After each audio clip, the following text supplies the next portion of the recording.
Hey guys, welcome back to my channel. My name is Shanika Riley and this is the Daily Riley. So, as you can see from the title, today we're going to be watching the 2022 Filipino movie, My Father, Myself. And if you have not been living under a rock, I'm pretty sure you should have seen the trailer for this movie on Twitter. This movie stressed me out. It's disturbing, it's disgusting, it's weird, it's it's too much. It's way too much. It's a lot. I need to know what was going through the writers and the director's head when they sat down and say, yeah, let's make this. And I feel like throughout the movie they tried to get me to sympathize with the thought. We're getting ahead of ourselves. Well, I don't want to make the intro too long, but yes, we're gonna be watching My Father, Myself.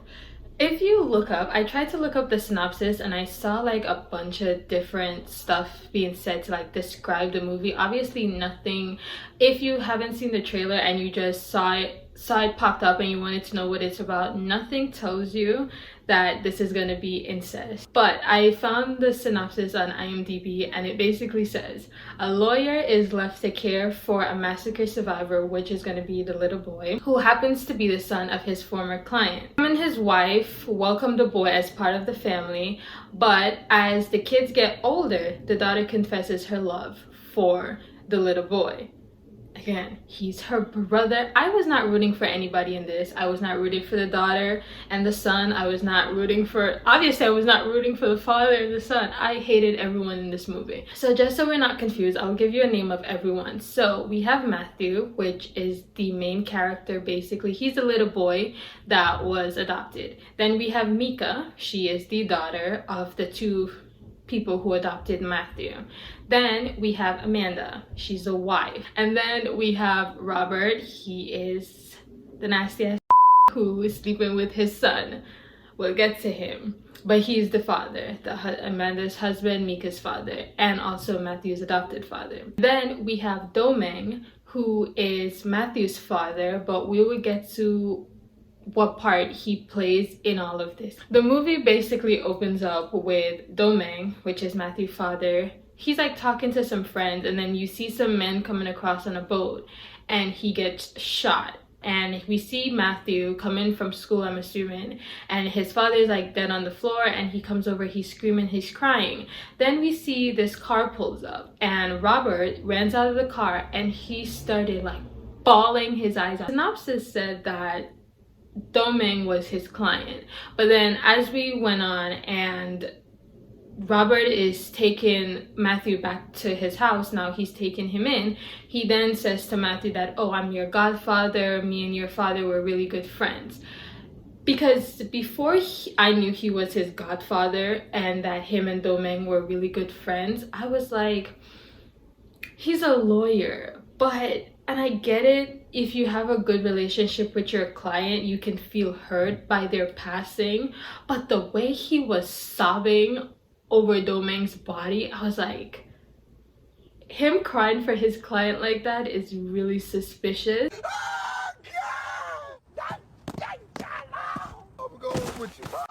He took Matthew back to his house and he's introducing him to Amanda and he's introducing him to Mika, and they took him in as their son because he specifically said to his wife, you have a new son. Years have passed and Matthew and Mika are now graduating from college. They both have studied to be human rights lawyer, which is Robert's job, and that is how he met Domeng. So before we continue, I'm gonna say this now before we get into the weird. The actor who plays Robert, oh, that man is so fine.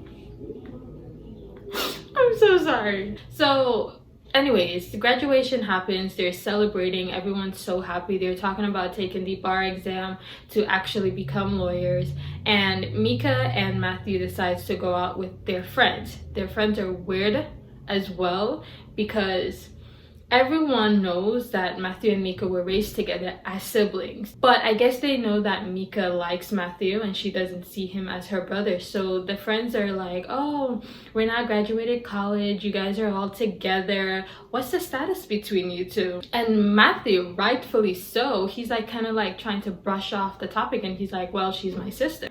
And she starts drinking and he's there telling her, oh, don't drink, stop drinking, we're gonna get in trouble by Robert and Amanda, and you don't want to disappoint Robert. Again, he's a Robert kiss ass, but it makes sense because he's in love with him. So it makes sense why he's so far in this man's ass. Oh. Wait, no. Let's move on. So she's now pissed drunk and he takes her back home and he's tucking her into bed. And then she said, I love you, Matthew. Okay. Good for you, honey, but I don't love you because you're my sister. So the next morning now, she wakes up, her mother comes in to wake her up, and she's like saying to her mother, oh my god, I confessed it. And Amanda is like, confess what? And this girl is like, I told Matthew that I love him. Amanda is like, no. What do you mean you love him? He's your brother. I look at him as a son. Don't you know that? And Mika's like, yes, but I've never looked at him as a brother. I'm in love with him, Mom. And Amanda had me. She had me in the first part when she was like, no, that's wrong. You guys are siblings. Then she lost me when she said, oh, but we can't control our love, so I will support you guys. And I'm sitting here like, what happened? What happened in 5 seconds where now first you were like, you guys are siblings, nothing can ever happen. And then you're like, oh, but you're my daughter and Matthew's a good kid, so I'll support you. So now I'm guessing we are now at the start of the romance happening. Ooh. Robert is giving Matthew the books and their hands touched. And y'all know when the hands touch and we start staring at each other and the soft music is in the background, y'all know what's about to happen. When they are touching hands in the library now, in the study, you know, obviously Robert's like, whoa. And he quickly pulls his hand back because, and then I was like, okay, maybe it's not Robert, maybe it's Matthew. Because Matthew clearly wants this, but Robert is like disturbed by it and he's like fighting it. Then we're back to him and Mika, and she brought up that her father likes Matthew more than her. And then I was like, wait, I've always just looked at it because she's saying, oh, dad likes you because you're smart and because you take this lawyer thing serious, and I'm not smart and I don't take it serious. And I'm like, is that the reason why he likes him, or it's another reason? Huh, Mika? Everyone just has it to say that Matthew is Robert's favorite. Amanda says it, friends say it, even Mika says it, that, you know, Matthew is obviously the prize and possession of Robert. In Robert's eyes, he can never do any wrong. If it's one thing I can say about Mika, is she's very determined. I'm not a big fan of Mika. She is so, I am in love with you, and if you don't love me back, we're gonna have a problem, and why can't you just accept me? I've never seen you as my brother, we're not actually related. And Matthew's just like, please, let's just calm down, leave me alone. I don't see you like that. I only see you as a sister. But then he's saying that to her, that I don't see you as nothing more. Why don't you see Robert as your dad? Why don't you see the man who raised you as your father then? You little nasty. Because mind you, Matthew is already in love with Robert. We know that. Matthew is in love with Robert. That's why he's not interested in Mika, and that's why he's always pushing Mika, I only see you as a sister. But if you see Mika as a sister because you guys grew up together, Robert raised you, so why don't you see him as your father? As they're in the library talking, she gets up and she walks over to him and she tries to kiss him, and he pushes her off, rightfully so. And I'm like, okay, maybe he genuinely, you know, he's trying to keep this brother-sister thing. Y'all, tell me why they cut to hotel and they're in the hotel She got the taste of what she's always wanted to taste, and she's ready to tell the whole world that she is sleeping with her brother and she's in love with her brother. And obviously Matthew is like, no, we can't tell them. Mom and Dad, they're gonna be upset. We know Amanda supports this incest shit. Obviously Mika is completely gone because she's in love with her brother, and Matthew has now stuck with his sister. So Robert is the only one that's out of the loop with the incestual things that are happening under his roof. The next day now, Amanda is talking to Robert, and she tells him that Mika told her she's in love with Matthew. And he had me for a second, because he then said that will never happen. And I was like, thank you for being the only sane person in this show. And then I quickly remembered, wait, no, I know what's gonna happen. So fast forward, Matthew and Mika passed the bar exam. He's number 1, and you know, everyone's happy, everyone's ready to celebrate. And then that leads into Matthew and Robert back in the study where, you know, our moment happened. And they're back in the study and they're drinking. They didn't drink that much, so the drunk excuse that they both used the next day doesn't work because they barely touched the glass. And you know, Robert's telling him the truth of how his father died. The reason for his death has nothing to do with the plot. I guess they just wanted us to know why he died. And he's like to Matthew, you know, you really look like your father. And Matthew's ass went and took off his glasses, and he's like, you know, he's putting on that look, that gaze. He's trying to get that gaze with Robert, and he's like, oh, I look like my dad. Yeah. And I was like, did something happen with him and Domingue? Because at first I was like, okay, makes sense. He says they're best friends, and for you to make someone your son's godfather, you guys have to have a good relationship. So I crossed out the first scene of him sobbing on the floor as, you know, he lost his best friend. But then when he kept, oh my god, you look so much like him.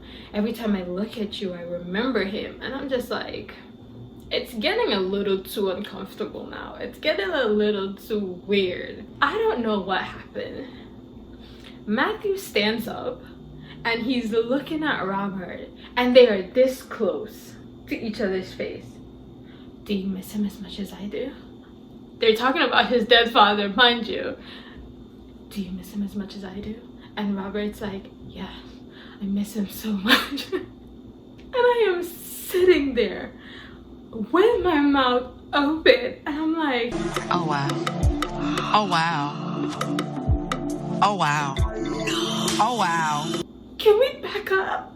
Can we put some space? Because why are you talking about missing your father and your best friend so close to each other's face and so sensual and so seductive in this tone of voice? Then Matthew kisses him,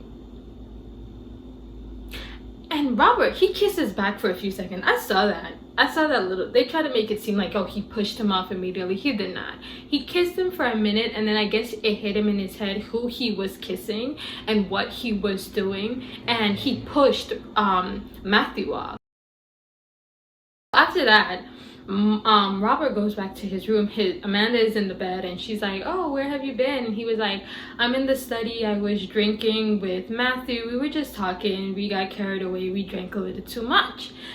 And Amanda makes a remark. Oh, I'm so proud of our kids. I'm so proud of both of our children. And Robert says, we only have one child. And then part of me, again, I was split. So half of my brain was like, is he upset that Matthew kissed him and he's now disgusted by Matthew, and he's like, he no longer regards him as a son because he's so disturbed that Matthew kissed him, so he's now upset, and he's like, no, we only have one child. Because in his head he's probably thinking, oh, my child would never kiss me, you'd never do that. And then another part of me is like, is he now trying to push that, oh, Matthew's not my son, so when he starts him, it's not weird because he's not his son. Robert's in the bathroom, and he's obviously like not trying to prolong this conversation with her, and he opens this closet, the secret door at the top, and he took down a shoebox, and he opened the shoebox, and there is a picture of Domingue in the shoebox. And it hit me. I was like, oh my god. Oh my god, Domeng was his lover. No. No. No. No. You were sleeping with Domeng. You were around his son. You took him in. You took your lover's child in. And then once that child got of age, and every time you look at him, you kept seeing your lover, and you ended up sleeping with your lover's son? Oh, you nasty ass bastard! How do you think Domeng would have felt to know that someone he loved, because I want to assume Domeng loved him, someone you love ends up f***ing your son while you're dead? Who raised your son?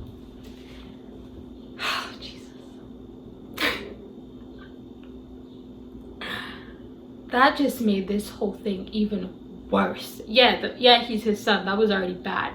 But to know he's his ex-lover's child, and he's like, because he resembles his ex-lovers, they're gonna try to tell me that he could not control himself because he looks so much like the man he loved. We now skip, and Matthew is at his father's grave, and you know, he's telling him the good news, how he's now a lawyer, he passed the bar exam, and that he's happy, and Robert's been raising him well. Then Robert shows up. Every time Matthew goes to visit his father, Robert just so happens to go be visiting the same day. And over this man's body, Matthew says to Robert, why did you push me away? I know you felt something. I know there's something between us. And you kissed me, but why did you push me away?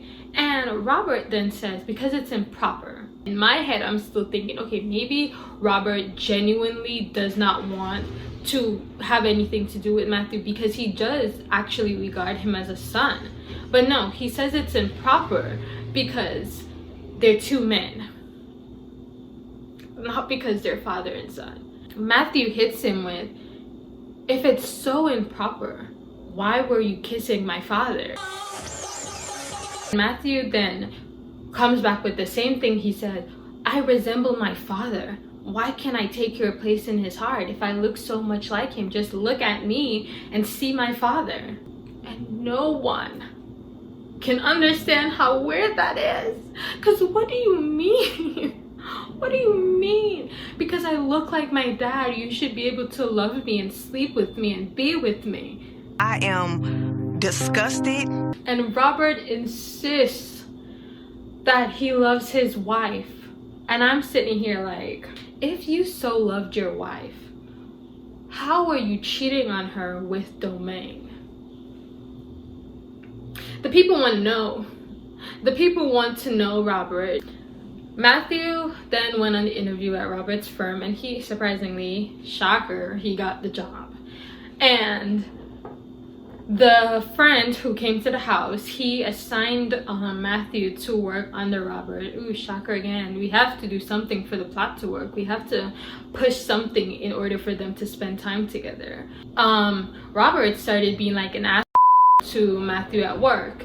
He is giving him all this paperwork, and he's just being really mean. And Matthew had enough, and he's like, why are you being like this to me? Are you jealous? Are you upset? Be honest with me. You're doing this because you want me and you're denying yourself of me. And Robert's like, I don't know what you're talking about. You are lying to yourself. I don't want you. I don't look at you that way. Have you lost your mind? I have a wife. I'm a heterosexual man. I love my wife.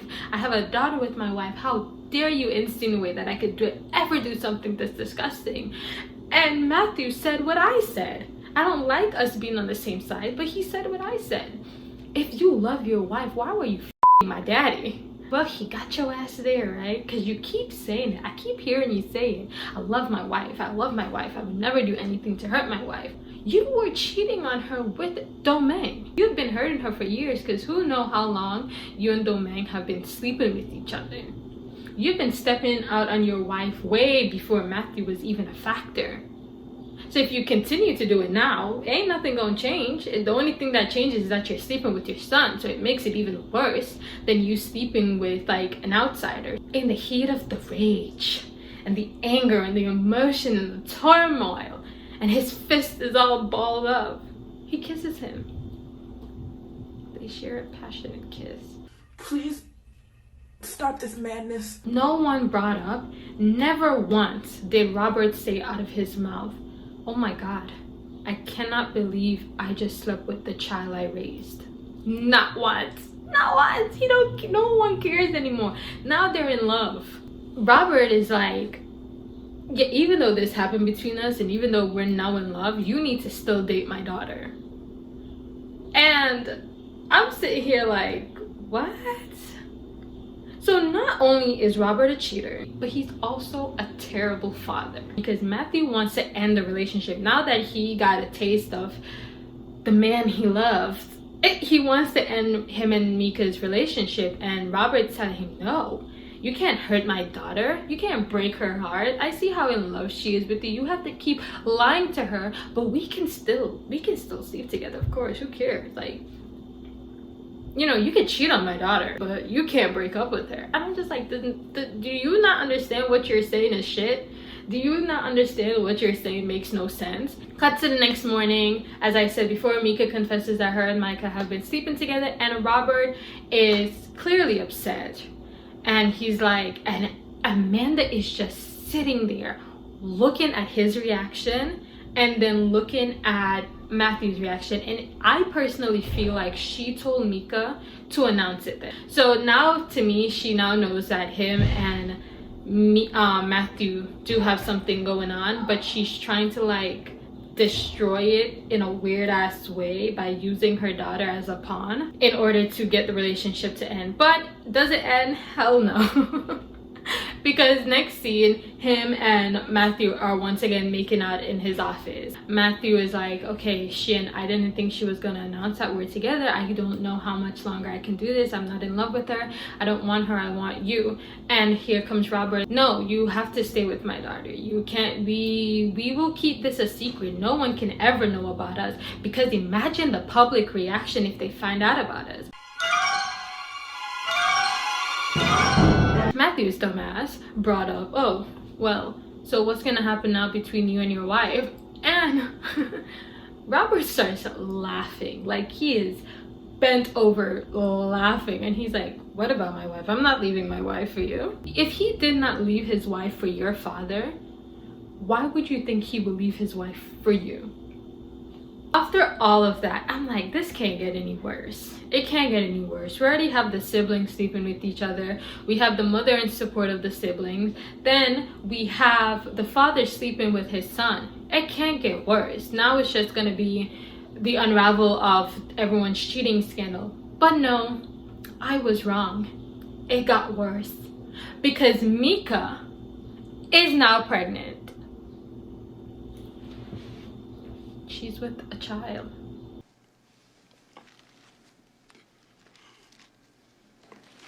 She's having a bundle of joy. A good old incest baby. And Robert loses it. And he attacks Matthew. And I don't know if he attacks Matthew in, how could you be so stupid to get her pregnant knowing that we're in love? How could you be so careless? Because then he said, oh, after everything I've done for you, this is how you repay me. And I'm like, I don't know if he's like, for a quick second, he forget that they're in a relationship as well. And he's genuinely upset that Matthew slept with his daughter. But I was like, no, I think he's just mad because his lover got his daughter pregnant. I think that's just what he's upset about. Not necessarily because they're siblings. And here comes Amanda's weird ass, and I'm keep calling her that the entire movie because she's weird. She's like, oh, well, she's not pregnant, so they have to get married. Fucking incest, Amanda! How are you screaming down her throat that people are gonna say it's weird that you two parents allowed your kids to get married because it's incest, and you're not saying the same thing when you're shoving yourself inside of your son? Y'all can see I'm upset, right? So now Matthew and Robert are back at Domingue's grave. And Matthew's like, oh, I told Amanda that I'm gonna need some breath of fresh air. The sun. I can't do this. I don't know what to do. And Robert takes this opportunity to confess his love to Matthew. This is the first place you confessed your love to me, and I'm telling you now, at the place we fell in love, over your dead father's grave, I love you too. And I know it's wrong and I know it's difficult, but I can't help myself. I'm in love with you. I want to be with you. My heart screams for you. Ikaw yung sinisigaw ng puso ko.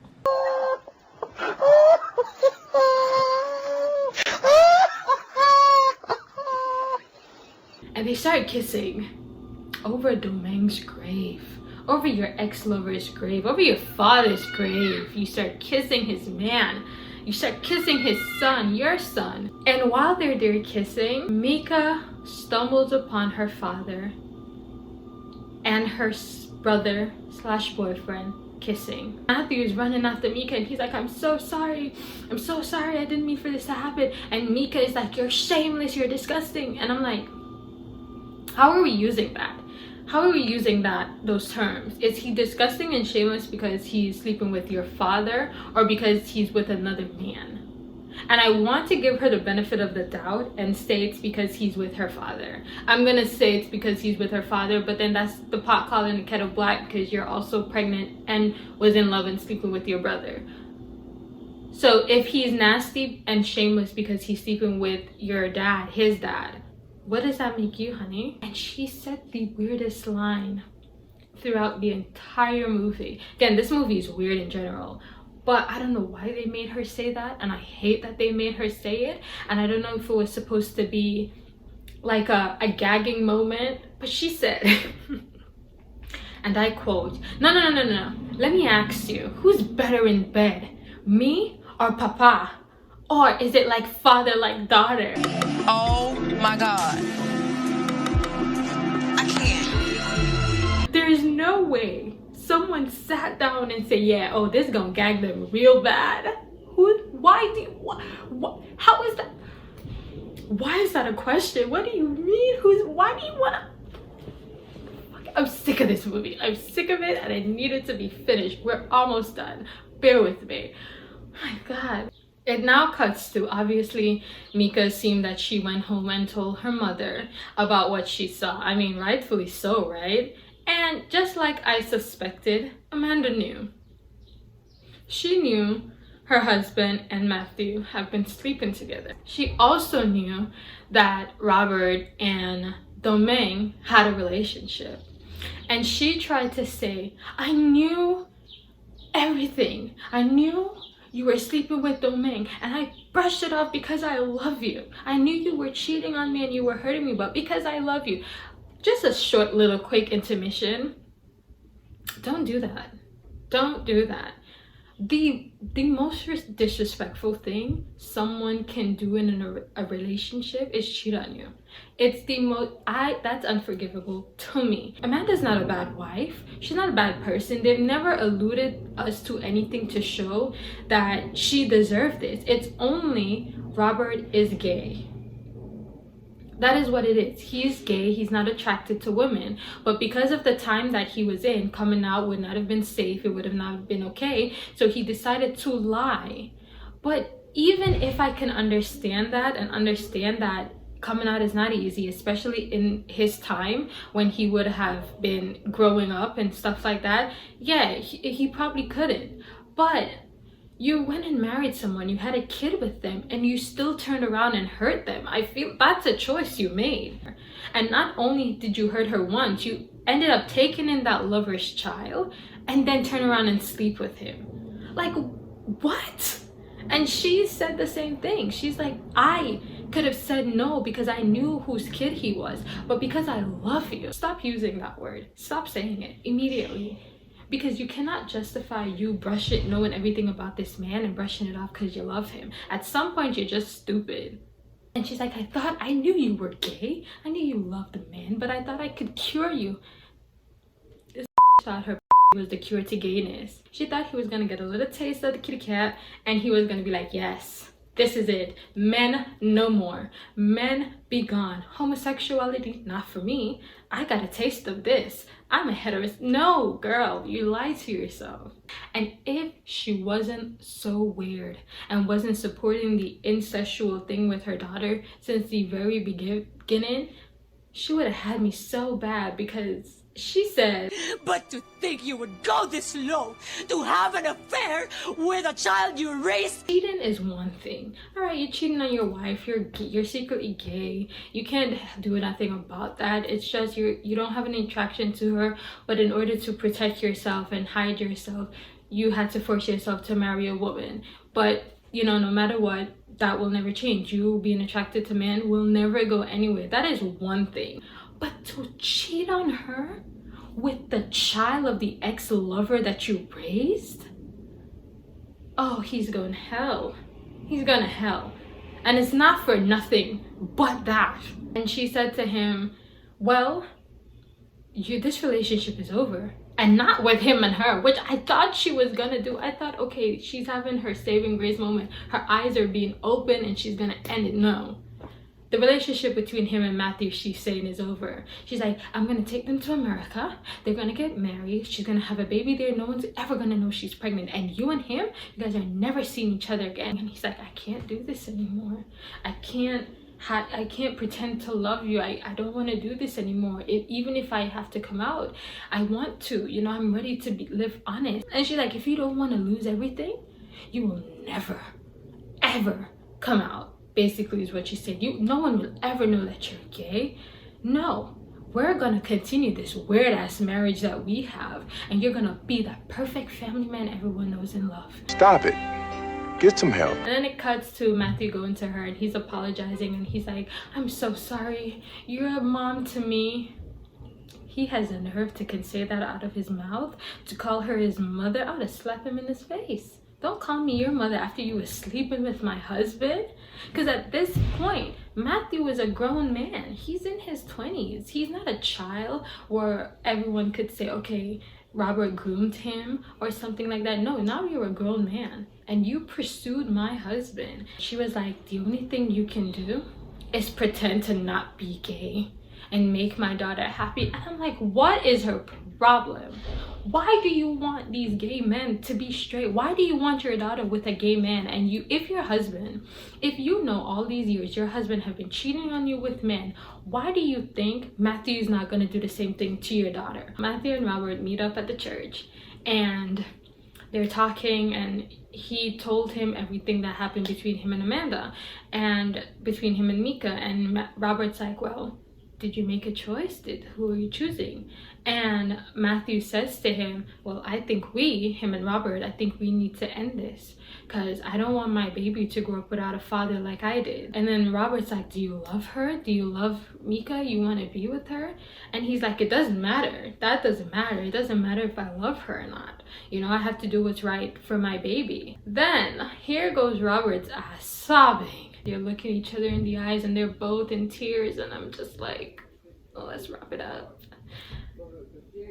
And Robert gets up and he walks away in tears. And I'm sitting here and what happened, it's in the back of my head. And we cut to the next scene. Robert himself.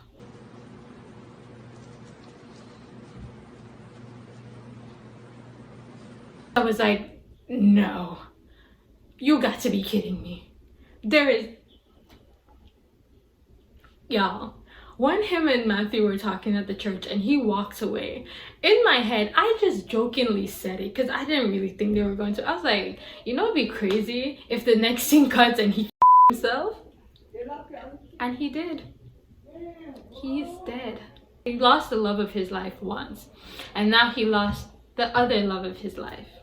And he cannot bear to continue living this secret that he is straight and that he loves his wife. And he knows he can't be with Domaine, and now he can't be with Matthew, and he cannot continue to live a lie. So what's left but to end it all? His funeral happens, and he left a sad note, and Amanda is reading it, and you know, he's basically apologizing for everything, apologizing for cheating on her with Domingue, apologizing for cheating on her with Matthew, and he apologizes to Mika for, you know, not being a great father to her. And then he's like, do not blame Matthew for anything that happened. He took the blame for the relationship. He basically said, because Matthew looked so much like Domingue, who he was in love with, he couldn't help himself. And Amanda, she's like sobbing and she's reading the letter, and then she burns it. Then it cuts to Matthew in a bar and he's bawling his eyes out, staring at a picture of his father/lover. Obviously he's hurt by it. The man that he loves is dead, and you know, now he has to go on living this fake life that he doesn't want. Then it ends with Matthew and Mika running out of the church. I'm assuming they've gotten married and they're now gonna live their weird, sick, disturbing life as a gay man who's not attracted to her in any sense, but is only doing it for his unborn child, and she's also his sister and he is her adopted brother. But they're married, and because of all of this, her father is now dead.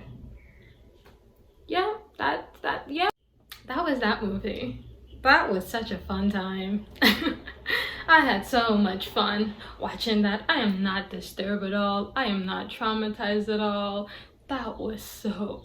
I will never be watching this movie again. As I said before, it's a slap in the face to use the justification, oh, they're not blood related, to try and justify why it's okay or it's something cute or romantic, because you're telling people who are adopted that the people that take them in and raise them is not, at the end of the day, you're not their real family. And I feel like that's just such a shitty and messed up thing to say. Like, we need to end the incest plotline, especially when it comes to LGBT films, LGBTQ TV shows and movies and, you know, dramas. We need to just cut it out. You can recommend movies, TV shows, books. I believe my next video is going to be a book review, so you can look forward to that. Yeah, so just recommend some stuff. Let's have a conversation down below.